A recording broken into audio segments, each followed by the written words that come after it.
하나님의 아들 우리 주 예수 그리스도께서 이 땅에 오셔서 구원 사역을 성취하신 후에 이 세상의 역사 속에 기독교, 그리스도의 교회가 그 모습을 드러낸 2000년이 이제 지났습니다.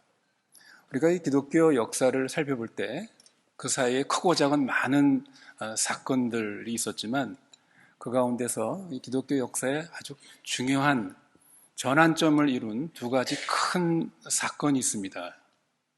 그 중에 하나는 저희가 지난번 사도행전 공부를 통해서 살펴본 것처럼 바울의 그 전도 행진이 소아시아에서 마케도니아, 유럽으로 그 선교의 방향을 하나님께서 틀게 하셔서 유럽을 복음화시키는 이것은 우리 기독교 역사에서 아주 중요한 아주 큰 전환점입니다. 그리고 또 한 가지 우리 기독교 역사에서 아주 중요한 전환점은 지금으로부터 506년 전 1517년 10월 31일 종교개혁 운동입니다. 독일의 비텐버크 대학의 성경 해석학 교수였고 또 어거스틴 수도원의 수도사였던 우리가 잘 아는 이 마틴 루터가 그 비텐베르크 교회 그 정문에다가 그 대자보 형식으로 95개 조항의 반박문 혹은 토론 제목을 거기에 붙였죠. 누구를 상대로? 당시에 거대한 그 종교 권력인 로마 교황청을 상대로 90여 개 조항을 내걸고 이것에 대해서 한번 붙어보자. 결국 이런 거죠. 이럼으로써 종교개혁이 시작이 됩니다. 물론 종교개혁은 그때 딱 일어난 것은 아닙니다. 그 전에 여러 가지 벌써 개혁운동들이 있었지만 이제 우리가 뭐 교회사적으로 보면 이 1517년 10월 31일 루터가 그 95개 조항을 그 교회 정문에다 내건 이것을 하나의 아주 중요한 종교개혁의 아주 본격적인 이제 출발점으로 보는 거죠. 이것은 마치 작은 소년 다윗이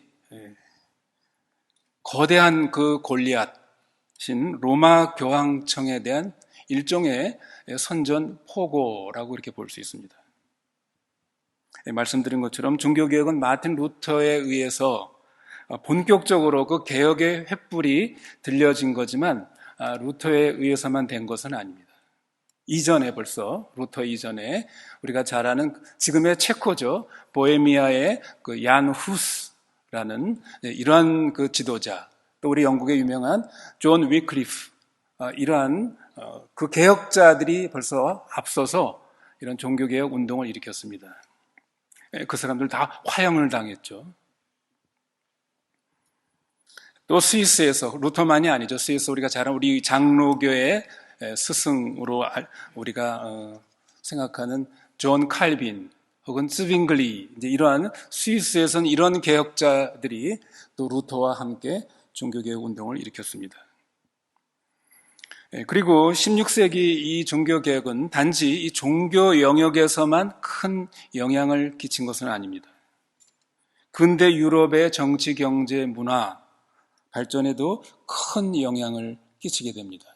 그래서 결국 이 유럽, 특히 북유럽의 이 문화 문명이 결국 세계를 지배하게 되는 그 요인 중에 하나가 바로 이 16세기 종교개혁으로부터 기원됐다라는 것을 많은 학자들이 그것에 동의하고 있습니다. 우리가 이 유럽의 역사를 살펴볼 때 유럽의 이 근대 역사에 큰 영향을 끼친 두 개의 사건이 있습니다.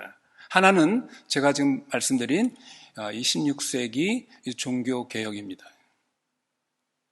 또 하나 그 후에 일어난 또 하나의 이 근대 유럽의 역사에 큰 영향을 끼친 또 하나의 사건이 있죠. 아마 여러분이 옛날 학교 다닐 때 세계사에서 배웠을 것입니다. 1789년에 일어났던 프랑스 혁명입니다. 여러분, 우리는 이 혁명과 개혁, 레볼루션과 레포메이션, 이 혁명과 개혁의 차이점을 좀 이해할 필요가 있습니다. 여러분, 혁명은 뭡니까? 혁명이라는 것은 그 뿌리채 뒤엎어서 완전히 어떤 새로운 체제, 어떤 새로운 것을 만들려는 이제 그런 운동, 이제 그것을 우리가 소위 혁명이라 이렇게 얘기하죠. 개혁은 뭡니까?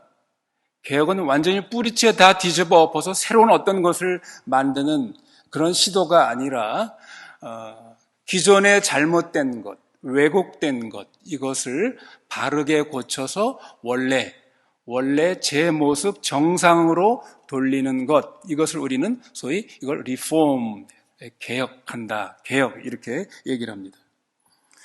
여러분, 프랑스 혁명의 모토가 뭡니까? 프랑스 혁명의 모토. 그 핵심 사상에는 무슨 평등, 박애, 이런 자유, 평등, 박애 이런 거지만 그 배후에 있는 사상은 뭡니까? 그게 No master, no God입니다. 우리에겐 더 이상, 인간에게는 더 이상 주인도 없고 하나님도 없다. 신도 없다. 더 이상 하나님이 우리 인간의 마스터가 될 수 없다. 우리 인정하지 않는다. 우리는 더 이상 그 하나님의 신의 종이 아니다. 라는 그러한 독립선언이죠. 오직 우리는 우리 인간의 이성이 우리의 주인이다. 라는 이것이 프랑스 혁명의 핵심 사상입니다.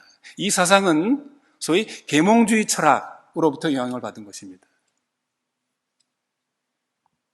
그러니까 이 프랑스 혁명은 완전히 기독교라는 것을 뒤엎는 하나님을 완전히 대적하는 반기독교 운동, 반종교 운동, 혁명 이렇게 말할 수 있습니다. 그러나 마틴 루터를 비롯하여 종교 개혁자들의 이 개혁 운동은 무슨 기독교를 완전히 다 버리자 이런 것이 아니죠. 중세 천년의 그 왜곡되고 잘못된 그 가르침, 그 신앙, 이런 것들을 올바로 고쳐서 원래 성경이 우리에게 가르친 그러한 교회, 그러한 신앙으로 돌아가자. 이것이 종교개혁의 핵심적인 사상이죠. 로마 카톨릭의 잘못된 것을 바로잡아서 참된 신앙, 참된 교회로 돌아가자. 그래서 이것을 우리가 레포메이션, 우리 교회가 속한 이것을 우리가 소위 리폼드 처치라고 그러죠. 개혁교회 이렇게 말을 쓰는 것입니다. 또 개신교라는 말을 써요. 신교, 프로테스탄트, 로마 카톨릭에 저항한 혁명적인 것이 아니라 잘못된 것을 다시 바르게 고치자 이런 의미인 것입니다. 그러니까 여러분, 우리가 이런 유럽의 역사뿐만이 아니죠. 우리 세계 역사를 보면 우리 아주 위대한 스승인 성 어거스틴이 말한 소위 그 두 나라, 두 도시의 이러한 그 갈등을 볼 수 있습니다. 우리 종교개혁으로 나타난 하나님을 믿는 사람들, 순종하는 사람들이 이 땅에서 그렇게 살아가는 모습, 이런 하나의 그 세력이 있는 것이고, 또 하나는 프랑스 혁명에서 볼 수 있는 것처럼 적극적으로 하나님을 대적하는 반기독교 운동, 반그리스도적인 이러한 그 운동 세력이 이 세상의 역사를, 이 두 개의 흐름이 이 역사를 지금 이끌어가고 있다는 것을 우리가 보게 되는 것이죠. 16세기 종교개혁의 결과로 구교, 천주교가 아닌 개신교, 신교가 탄생하게 됩니다. 그래서 우리 개신교에서는 매년 이 10월 마지막 주일을 종교개혁 주일로 정하고 교회에 따라서 다양한 이 종교개혁 기념 행사를 하기도 합니다. 독일에서는 주마다 틀립니다. 주로 독일의 남부 쪽은 카톨릭 신자들이 많죠. 그러나 독일의 이 북부에는 루터 이 종교개혁 영향을 많이 받아서 개신교회와 개신교인들이 많습니다. 그래서 이 독일의 이 북부 지역에서는 10월 31일을 공휴일로 공휴일로 정하고 그 기념을 합니다. 오늘은 저희가 이 종교개혁으로 말미암아 세워진 우리 이 개신교, 우리가 속한 이 개혁교회 교인으로서 506년 전에 일어난 이 16세기 종교개혁의 그 배경과 그 의미가 무엇인가, 이것을 우리가 다시 한번 간단히 살펴보도록 하겠습니다. 한 통계에 의하면 현재 전 세계에 있는 이 개신교, 이 프로테스탄트 교인들의 87%가 선진국 혹은 중진국에 살고 있다라는 그런 통계가 있습니다. 성도 여러분, 한번 생각해 보십시오. 왜 이 개신교, 종교의 개혁의 후예들인 우리 이 개신교 신교회와 교인들이 왜 주로 선진국과 또 중진국에 많이 87%나 왜 그쪽에 몰려 사는가 생각해 보십시오. 이 개신교인들이 아주 영악해서 이렇게 그런 잘 사는 나라, 문화적으로 선진 이런 나라를 쫓아가서 거기서 개신교들이 거기에 들어가서 산 것인가? 아니면 반대로 이 개신교의 영향으로 말미암아 그 나라가 잘 살고 문화적으로 수준이 있는 사회, 정치, 경제, 문화 모든 면에서 개신교의 영향을 받아서 그 나라가 선진국 혹은 중진국에서 또 선진국으로 가는 그런 나라가 되었는가? 여러분은 어딜 것 같습니까? 후자겠죠? 여러분, 우리가 잘 아는 북유럽의 국가들이 뭡니까? 전부 다 개신교 국가입니다. 우리가 잘 아는 독일, 네덜란드, 스위스, 또 저 스칸디나비아, 또 미국, 캐나다, 호주, 뉴질랜드 이런 나라들이 전부 거기가 개신교 나라입니다. 물론 천주교인들이 없다는 얘기는 아닙니다. 이런 나라들은 경제적으로 풍요롭고 정치적으로 상당히 민주화되어 있습니다. 안정되어 있습니다. 부패가 상대적으로 아주 적고 기부를 많이 하고 하는 이러한 특징을 가지고 있습니다. 또 교육과 문화 수준이 이런 나라들은 굉장히 높습니다.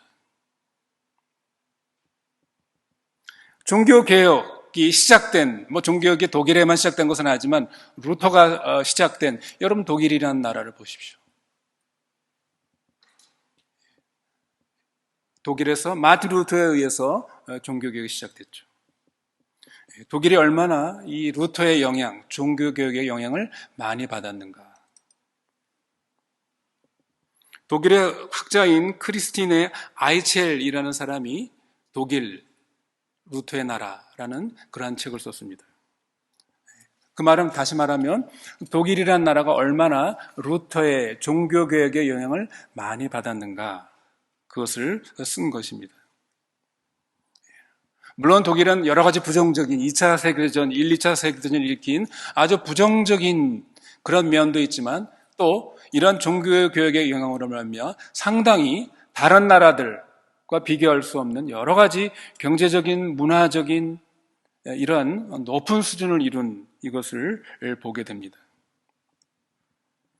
한 가지 특별히 예를 든다면 예술 분야를 보더라도 독일에는 상당히 수준 높은 오케스트라가 120개나 됩니다. 그리고 그것을 전부 사립이 아니라 다 나라에서 그 재정을 담당해서 운영을 합니다. 많은 사람들은 얘기하기를 그렇게 음악을 좋아하고 사랑하는 관심을 가진 영향은 루터의 영향이다라고 그렇게 말합니다. 우리가 잘 아는 것처럼 루터는 신학자이면서도 굉장히 음악을 좋아하고 음악을 잘하는 사랑한 그런 사람이었죠. 우리 찬송가 384장 내주는 강한 성이요, 이것을 작사 작곡한 사람이 바로 마틴 루터였죠. 우리가 이 종교개혁이 일어난 어떤 역사적인 상황을 종교개혁 주의를 맞이해서 좀 다시 한번 살펴보면 좋겠습니다. 루터가 종교개혁을 일으킬 당시에 그 유럽의 그 역사적인 상황을 보면 당시 로마 교황이었던 레오 14세, 레오 10세입니다. 레오 10세가 지금 로마 그 바티칸에 있는 성 베드로 그 성당을 짓고 있었습니다. 여러분, 바티칸의 그 성 베드로 성당을 가보셨습니까? 정말 멋있죠. 정말 세계적인 건축, 걸작품입니다. 이걸 누가 설계했습니까? 미켈란젤로가 설계했죠. 예, 미켈란젤로가 기본 설계를 했고 당대에 아주 뛰어난 그 건축가들, 예술가들이 많이 참여해서 이룩한 아주 위대한 일종의 예술 작품입니다. 예, 그러한 그 거대한 화려한 그 교회 건축물을 만들려면 뭐가 필요합니까? 요게 필요하죠. 그래서 레오 10세가 그 생각해낸 것이 뭐였습니까? 우리가 잘 아는 면죄부였죠. 면죄부를 팔아서 이 건축 기금을 마련해야 되겠다. 여러분, 면죄부가 뭡니까? 그 어떤 티켓을 사면 내 죄가 용서받는다라는 그것이죠. 그리고 이 면죄부를 세일할 유명한 세일즈맨을 하나 고용합니다. 그 사람이 누굽니까? 요한 떼젤이라는 도미니칸 출신의 수도사를 이 면죄부를 파는 세일즈맨으로 이 레오 10세가 고용을 하게 됩니다. 만일 이 떼젤이 오늘날 살아서 일반 회사의 영업 파트를 담당했다고 그러면 아마 그는 세일즈맨의 신화를 이룰 정도로 아주 탁월하게 이 면죄부를 파는 아주 뛰어난 그런 영업 세일즈맨이었습니다. 이 떼젤은 아무리 죄를 많이 지어도 이 면죄부만 사면 모든 죄가 용서받을 수 있습니다. 라고 하면서 유럽 전 지역을 다니면서 세일즈를 했습니다. 이 떼젤이 말한 유명한 말이 있죠. 뭡니까? 면죄부를 사는 돈을 내가 그 돈께 넣을 때 그 떨어지는 은화 혹은 금화의 그 떨어지는 땡그랑 소리와 함께 뭡니까? 지옥에 있는 혹은 연옥에 있는 당신의 가족이 어떻게 해요? 천국으로 탁 들려 올려진다. 그의 이 떼젤의 그 아주 웅변적인 감동적인 그 설교에 면죄부를 사지 않을 사람이 없었다고 합니다. 심지어 그의 설교를 들을 때 부모를 가진 자식들이 자기 부모들이 살아있는 것을 아주 안타까워했다고 합니다. 왜 그렇습니까? 우리 부모님이 죽었더라면 이 기회에 면죄부를 사면 어떻게 되는 겁니까? 우리 부모님을 천국으로 옮기는 데는 가장 확실하지 않았을까? 그렇죠? 근데 아직 살아계신 것이죠. 아직 그러니까 면죄부를 사지를 못하는 것이죠. 예, 그래서 우리 부모님이 지금 살아있는 게 유감스럽다라고 할 정도였다고 합니다. 얼마나 감동적으로 이 떼젤이 이 면죄부의 그 효과를 얘기를 했으면 사람들이 그 정도로 생각했겠는가. 이 떼젤과 함께 로마 교황청의 신부가 따라다니면서 면죄부를 사는 사람들에게 너의 지금 어디에 있는 너의 가족, 너의 부모님의 죄가 사하여졌다. 이렇게 선언을 했다고 합니다. 여러분, 우리가 이런 걸 보면 아직도 그때 이제 중세시대 말이지만 중세시대에 사람들의 그런 무지몽매한 모습을 우리가 보게 됩니다. 사실 그렇죠. 일반 사람들이 무지몽매할 수밖에 없었습니다. 왜 그렇습니까? 당시에서 일반 사람들은 성경책을 소유할 수가 없었습니다. 책이라는 게 그 당시에는 너무나도 비싸고 희귀했기 때문에 아주 일부의 주교나 신부나 이런 사람들만이 성경을 소유할 수가 있었고, 그리고 성경은 다 뭡니까? 일반 군중들이, 일반 백성들이 읽을 수 있는 자기나 나라의 말이 아니라 라틴어로 되어 있었죠. 그러니까 무식한 일반 군중들이 설령 성경도 없지만 성경이 있다 할지라도 도무지 이게 무슨 뜻인지를 알 수가 없는 것입니다. 교직자들이 뭐를 가르쳐 주지 않으면 알 수가 없는 것이죠. 그러니까 교직자들이 잘못 가르친 이게 하나님의 말씀이다, 진리다 하니까 그걸 그렇게 알고 있는 이런 무지몽매한 그런 시대적인 상황에 이러한 그 면죄부가 또 효과를 발휘했던 것이죠. 루터는 이 면죄부 판매의 부당성을 지적하기 위해서 이 휘텐베르크 교회 정문에다가 95개 조항에 적힌 토론문을 붙이고 로마 교황 측의 신학적인 토론을 제의한 것이죠. 그러나 아무도 이 토론에 응하지 않았습니다. 그러나 그때 마침 발명된 구텐베르크의 인쇄술 덕으로 이 소식은 이 95개 조항의 내용이 뭔가 이게 막 이제 인쇄술이 발달돼가지고 어떻게 해요? 대량으로 그것이 프린트되면서 독일 전역, 유럽 전역에 이 루터의 95개 조항, 로마 교황 천주교의 그 잘못된 가르침에 대한 반박문, 이런 것들이 급속도로 유럽에 이제 퍼져나가기 시작한 것이죠. 그렇게 잘 나가던 면죄부가 판매가 어떻게 됩니까? 이제 실패하게 되는 것이죠. 이 화가 난 레오 10세는 이 루터를 파문하게 됩니다. 여러분, 로마 교황청이 파문한다라는 것은 이건 굉장한 목숨의 위험이 있는 것입니다.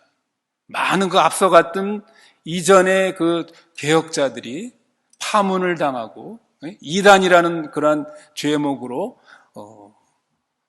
형벌을 당하고 화형을 당한 그런 사실을 잘 알고 있습니다.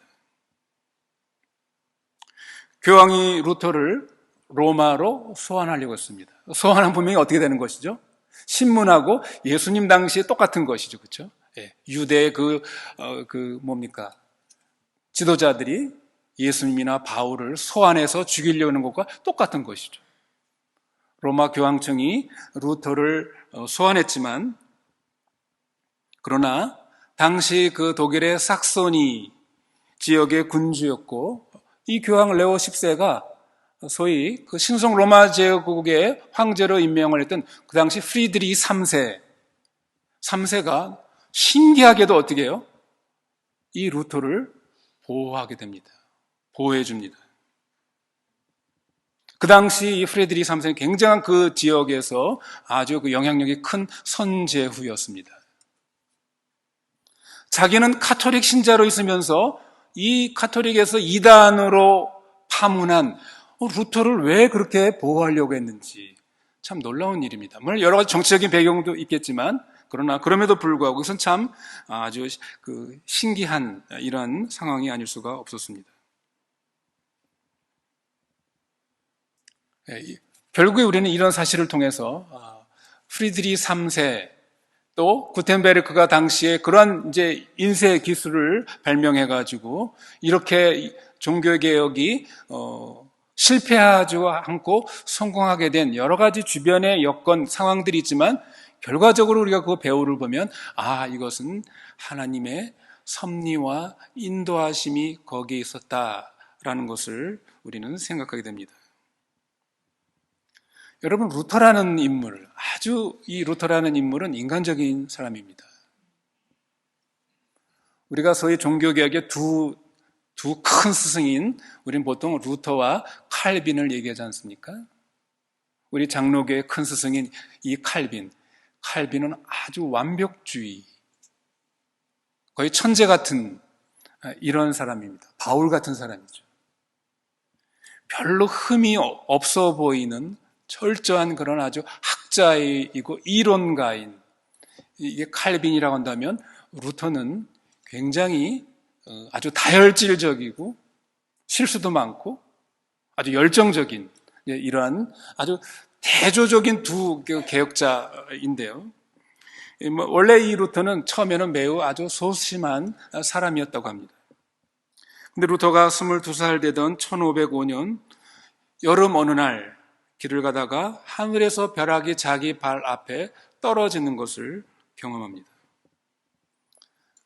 너무나 무서워 당시 그 광부의 그 수호신인 성 안나에게 이 루터는 기도를 합니다. 성 안나여, 나를 살려주시면 내가 수도사가 되겠습니다. 그렇게 서원을 합니다. 당시에 루터는 에르프루트라는 대학의 법관이 되려고 법을 공부하고 있었습니다.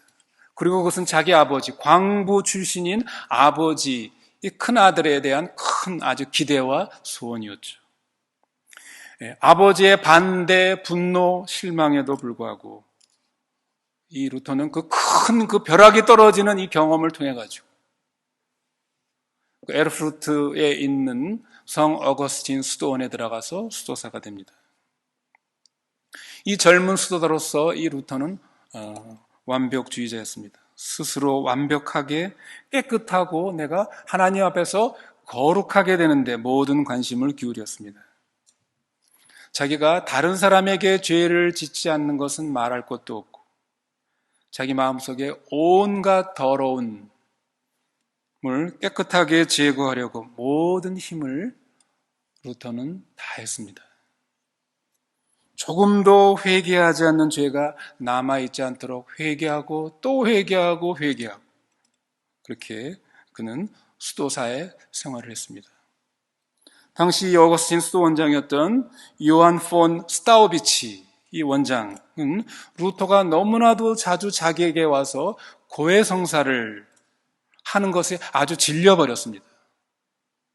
루터가 너무나도 그 조그만 그 죄까지도 다 와서 이 원장에게 와서 고해성사를 하는 것입니다. 그래서 스타우비치가 하루는 이렇게 얘기를 했습니다. 루터야, 이제 그 좁쌀 같은 죄 좀 그만 가지고 오너라. 죄를 고백하려면 적어도 좀 큰 죄, 도적질하거나 간음을 했다거나 살인을 했다거나 혹은 좀 큼직큼직한 죄를 가지고 와야지 그렇게 좁쌀만한 죄까지도 가지고 와서 고백을 하느냐. 이렇게 핀잔을 주기도 했답니다.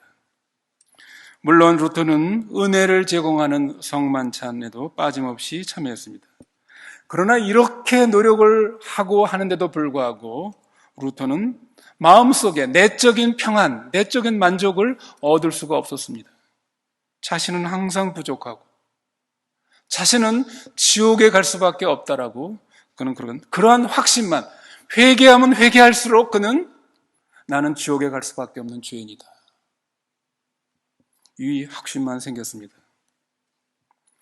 다른 사람들은 그렇게 더러워 보이지 않는데 왜 나는 이렇게 나 자신이 이렇게 더러운가?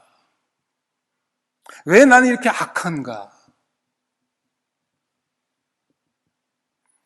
스타우비치 원장이 그리스도의 은혜와 하나님의 도우심을 강조하긴 했으나 그러나 그 당시의 신학적인 그 가르침이라는 게 어떤 것입니까? 역시 사람의 공로와 어떤 미사와 같은 성례의 어떤 범위 안에서 그래도 내가 어떠한 공로를 쌓고 뭔가 어떤 선한 일을 통해 가지고 하나님 앞에 죄 용서함 받는 어떠한 그 근거, 조건을 내가 그래도 준비해야 되지 않겠느냐? 이런 것이 그 당시에 대부분의 신학적인 그런 가르침이었던 것이죠. 그러니까 루터에게는 별로 도움이 되지 않는 것입니다. 아무리 회개해도 아무리 착한 일을 많이 하려 해도 루터는 자기 자신을 볼 때 자기는 구원을 받을 가능성이 전혀 없다는 것을 날이 갈수록 더욱더 깊이 확신하게 되었습니다. 그래서 루터는 성례에 부지런히 참여했으나 아무리 미사, 기도에 참여했지만 마음에 만족이 없습니다. 심지어 로마에 가서 빌라도의 계단을 무릎으로 기어오르면서 주기도문을 수십 번 외워도 자기 죄가 지금 용서받고 있다라는 그런 확신이 들지 않았습니다. 자기는 분명히 영원히 저주받은 자요, 하나님의 절대적인 의에 의하여 심판받아 마땅한 자라는 확신만이 더욱 분명해졌습니다. 마침내 루터는 하나님에 대해서 그 심판하시는 하나님, 점점점 더 멀어지기 시작하고 심지어 나중에는 그 하나님이 더욱더 미워지기 시작했습니다. 이렇게 고민에 빠진 루터를 애처롭게 생각한 이 스타우비치 원장은 그에게 비텐베르크 대학에서 신학 공부를 하도록 그렇게 권면을 했습니다. 루터는 마침내 이 비텐베르크 대학에 가서 신학 박사학위를 받게 됩니다. 그리고 그 비텐베르크 대학에서 성경 해석학을 강의하게 됩니다. 루터는 거기서 시편, 로마서, 히브리서를 강의합니다. 그 과정에서 로마서를 강의하면서 그는 오늘 이 본문 로마서 1장 16절, 17절 이 말씀을 주목하게 됩니다. 루터는 오늘 본문 17절에 나오는 복음에 하나님의 의가 나타났나니, 여러분 이 말씀을 잘 보십시오. 복음에는 하나님의 의가 나타났다. 바울은 성경 해석학 교수임에도 불구하고 도무지 이 말을 이해할 수가 없었습니다. 아니 어떻게 하나님의 의, 하나님의 정의, 하나님의 저스티스가 복음에 나타난다는 것인가? 예수 그리스도의 십자가의 죽음과 부활에 어떻게 하나님의 의가, 정의가 거기에 나타나는가? 이것을 이해할 수가 없습니다. 왜냐하면 마틴 루터가 그때까지 이해하고 있던 그 의, 정의라는 것은 그리스 철학자, 유명한 철학자인 아리스토텔레스가 말하는 그 정의의 개념, 이것만 루터가 알고 있었기 때문입니다. 여러분, 아리스토텔레스의 정의 개념이 뭡니까? 그것은 능력에 따라, 계급에 따라 거기에 합당한 보상, 대우를 받아야 한다는 것이죠. 이게 다 틀린 것입니다. 능력이 많은 사람은 능력이 많은 만큼의 대우, 보상을 받아야 되고 그 사람 능력이 없으면 능력 없는 만큼의 대우, 보상을 받아야 된다. 여러분 그렇지 않습니까? 그렇지 않고 능력 없는 사람이 많은 대우를 받는 거, 그건 불의한 거죠.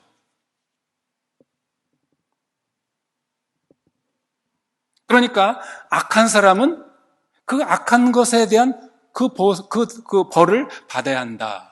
이것이 여러분 아리스토텔레스, 그 당시 전 유럽 사람들이 가지고 있는 그러한 의의 개념, 정의의 개념입니다.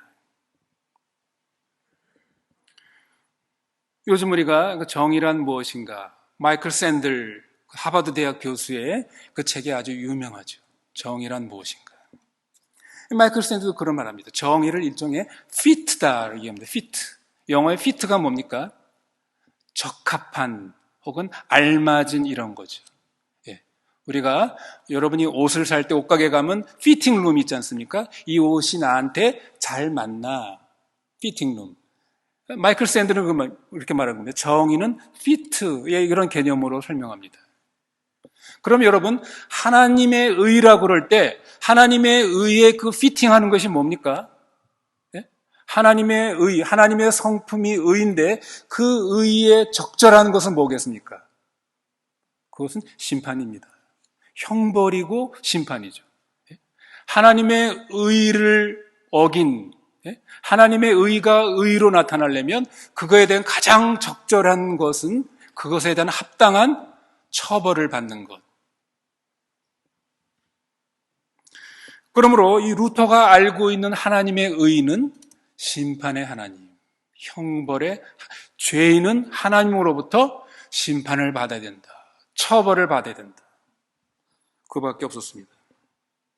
그런데 루터는 본문 17절에 기록된 하나님의 의가 복음, 기쁜 소식, 여기에 나타난다. 이 말이 무슨 말인지 도무지 이해가 되지 않은 것입니다. 하나님의 정의는 심판밖에 없는데 심판이 어떻게 복음이 되는가? 기쁜 소식이 되는가? 그리고 의인은 믿음으로 말미암아 살리라 라는 말에서 복수하시는 하나님, 심판하시는 하나님의 의와 도대체 믿음이 어떤 관계에 있는가? 여기에 대해서도 의문이 생겼습니다. 그래서 이 루터는 이 로마서 1장 16, 17절을 깊이 이제 기도하면서 이 구절을 가지고 묵상하기 시작하는 것이죠. 마침내 1511년에서 1514년 사이에 어느 날 루터는 이 말씀을 깨닫게 됩니다. 이 말씀이 어느 순간 한 게 다 깨닫게 되는 것이죠. 루터는 이 깨달음으로 말미암아 그는 그동안에 가졌던 그의 모든 불안과 두려움, 무서움, 괴로움에서 해방이 됩니다. 그는 그때의 느낌을 다음과 같이 기록했습니다. 비로소 나는 하나님의 의란 하나님의 선물인 믿음을 통하여 의롭게 된 자들이 영생할 수 있는 근거란 사실을 발견했다. 그리고 복음을 통하여 하나님의 의가 나타나는데 그 의는 수동적인 의로서 그것을 통하여 자비로우신 하나님이 우리를 의롭게 만드신 것이다. 바로 그것이 의인은 믿음으로 말미암아 살리라 하신 그 말씀의 뜻이다. 그때 나는 다시 태어났음을 느꼈으며 성경은 전혀 새로운 모습으로 나에게 나타났다. 루터의 이런 확신이 이제는 이전과는 다르게 그의 강의 내용을 완전히 전과 다르게 이제 만들었습니다. 그리고 이렇게 가르치지 않는 당시의 로마 카톨릭 교회에 대해 루터는 회의를 갖게 된 것입니다.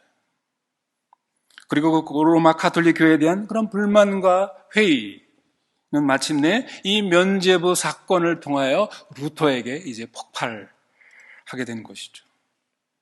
이렇게 소심한 사람이 어떻게 그 시대에 거의 절대적인 힘과 권력을 행사하던 교황과 로마 카톨릭 교회를 향해서 이 루터가 어떻게 이러한 선전포고를 할 수 있었는가?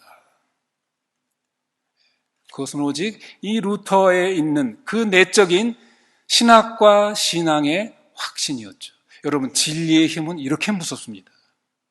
한 사람이 진리를 깨닫게 되면 그의 목숨을 내걸고 진리를 위해서 그가 앞에 나설 수가 있는 것이죠. 이런 확신, 신앙의 진리의 확신을 가졌기 때문에 루터가 이제 이러한 일을 한 것입니다.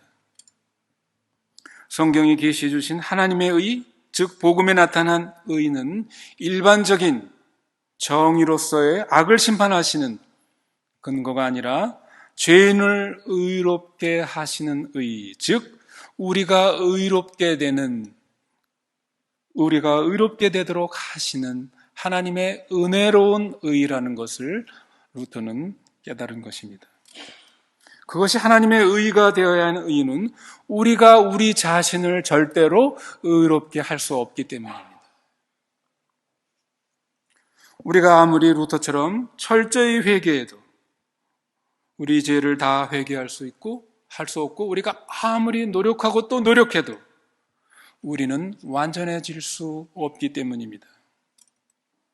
루터는 어느 날 환상 중에 마귀가 자기 방에 와서 방 그 사면벽에 자기의 모든 죄를 다 깨알같이 써놓는 그런 환상을 보게 됩니다.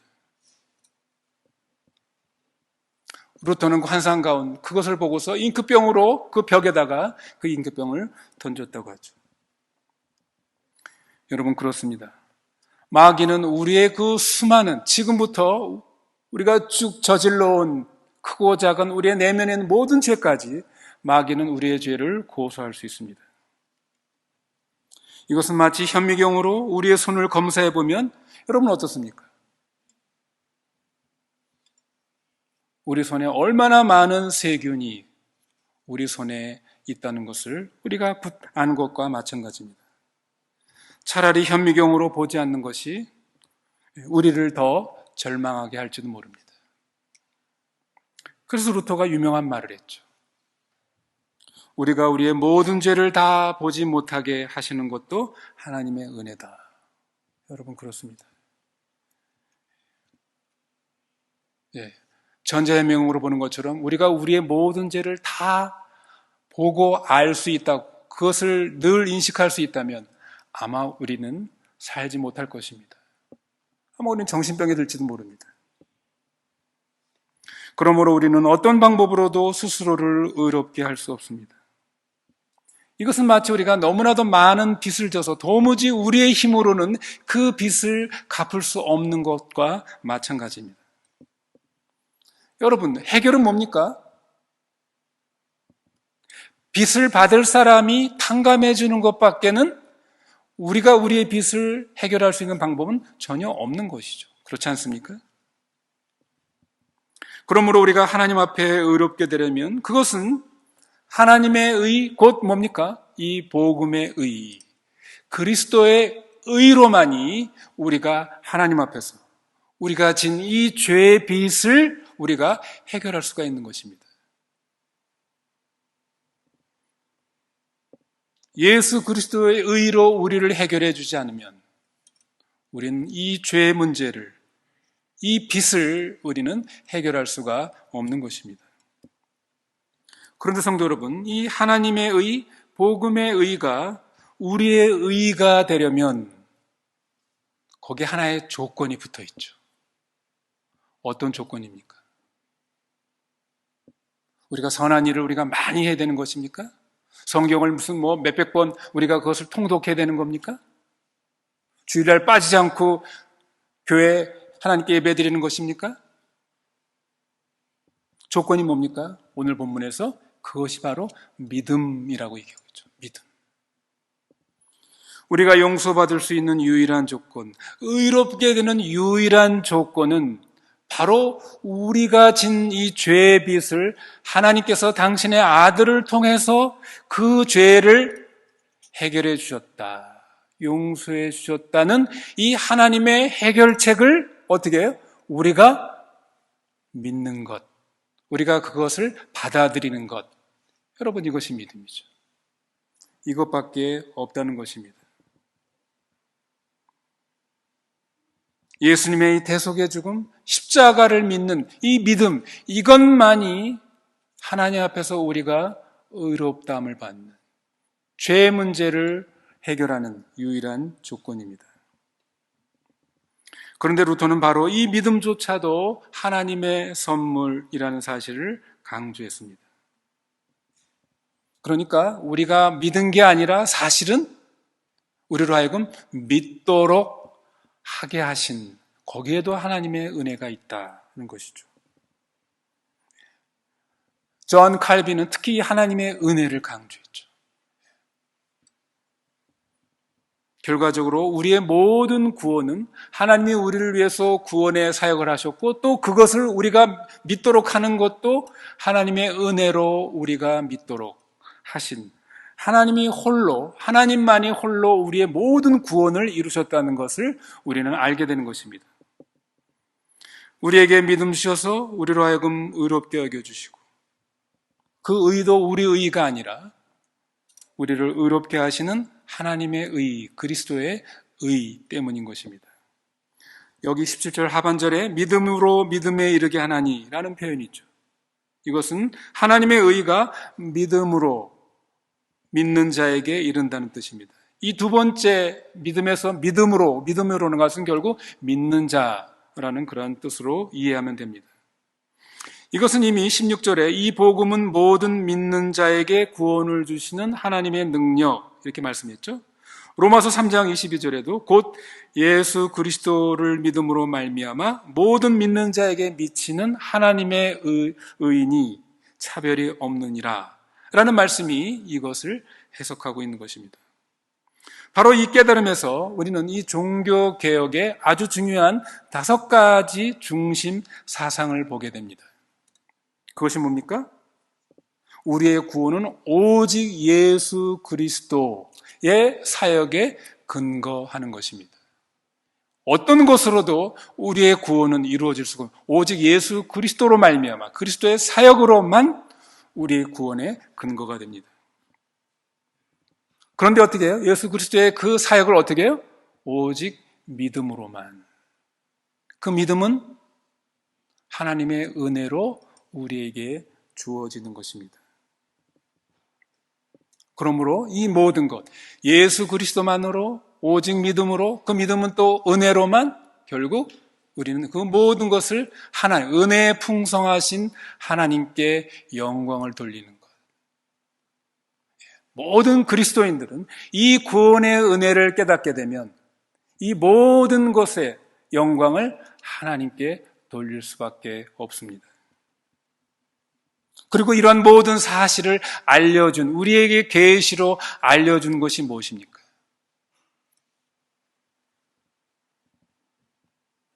우리는 그 구원의 이런 확신, 권위를 어디서 얻습니까? 하나님의 말씀을 통해서. 하나님 말씀이 그렇게 말씀하셨기 때문에, 약속하셨기 때문에 이 모든 것들을 우리는 믿을 수가 있고 확신을 가질 수가 있는 것이죠. 구원과 교회의 유일한 권위는 카톨릭이 주장하는 교황이나 무슨 사제나 교회의 전통이 아니라 오직 성경에 근거한 것입니다. 그러므로 오직 성경으로 라는 것이 우리 종교개혁자들이 그렇게 강조한 한 사상인 것입니다.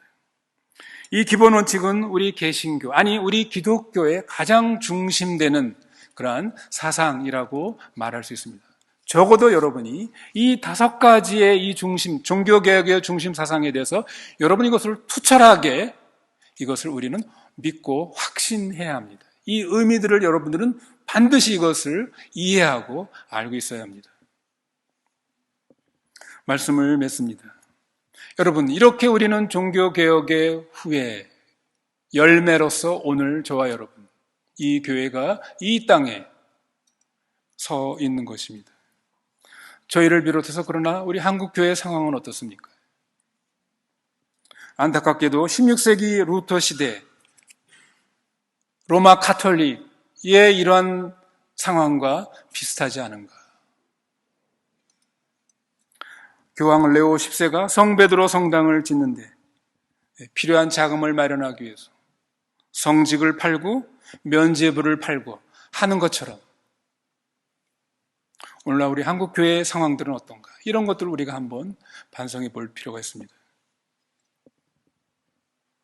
화려한 예배당을 짓느라 재정적인 부정이 일어나고 또 나중에 그 빚을 감당하지 못해서 여러 가지 소송이 걸려 분란이 일어나고 또 교회가 마치 자기 무슨 개인 기업이냐 종교적인 권력과 명예를 누리고 또 그것이 모자라 자기 자식이나 사위에게 그 교회를 세습한 그래서 종교 권력과 부와 명예를 대물림하는 이런 일들이 한국교회에 얼마나 많이 지금 편만하게 되어져 있습니까? 종교가 타락하고 세속화되면 이 하나님의 은혜, 믿음, 자기 부인, 성령의 열매, 청지기의식 이런 고상한 가치 이런 것들은 점점 약화될 수밖에 없습니다. 그리고 무엇이 더 우세하게 됩니까? 세상에 아주 그 저급한 가치들이 교회 안에 들어와서 그것이 마치 하나님의 무슨 축복인 양 교회에 큰 힘을 발휘하는 이것이 오늘날 우리 한국교회의 모습이 아닌가. 오늘날 우리 한국교회가 이런 저질스러운 하급 가치에 신음하고 있는 것입니다. 우리 신앙의 스승인 종교개혁자들은 이 종교개혁의 열매인 개혁교회는 언제나 항상 개혁되어야 한다. 라는 아주 중요한 이러한 가르침을 저희들에게 줬습니다.